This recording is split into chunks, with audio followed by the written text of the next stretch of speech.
नमस्कार, मी ऑडिओलॉजिस्ट सुनील पाटील. आज आपण जाणून घेणार आहोत की कानांची ऐकण्याची तपासणी रेग्युलरली केली पाहिजे का? हो, तर नक्कीच कानांची ऐकण्याची तपासणी ही रेग्युलरली केली पाहिजे. कारण ज्या पद्धतीने आपण डोळ्यांची तपासणी रेग्युलरली करतो, तेवढ्याच पद्धतीने कानाची तपासणी, ऐकण्याची तपासणी आपण रेग्युलरली केली पाहिजे.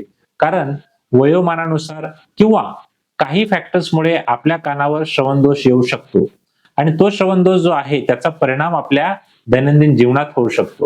तर ह्या श्रवण दोषाचा परिणाम आपल्या दैनंदिन जीवनावर होऊ नये म्हणून आपण साधारण वर्षभरानंतर कानाची तपासणी केली तरी चालते.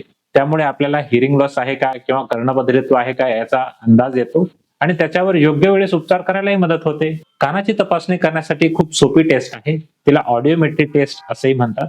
ऑडिओमेट्री टेस्ट ही इतकी सोपी टेस्ट आहे की ज्याच्यामध्ये आवाज आला की तुम्हाला फक्त हात वर करायचा असतो, जेणेकरून ऑडिओलॉजिस्टला कळतं की तुम्हाला ऐकायला आलंय.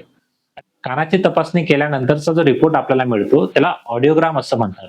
या ऑडिओग्राम मध्ये आपल्याला पूर्णपणे माहिती मिळते की आपल्याला ऐकू नॉर्मल येतंय का आपल्याला हिअरिंग लॉस आहे. तर हा जो हिअरिंग लॉस आहे हा कुठल्या प्रकारचा हिअरिंग लॉस आहे हे सुद्धा आपल्याला ऑडिओमेट्री टेस्ट मध्ये कळतं. आय होप की ही माहिती तुम्हाला खूप कामाला आली असेल आणि याच्यामुळे तुम्हाला नक्कीच मदत मिळेल. धन्यवाद.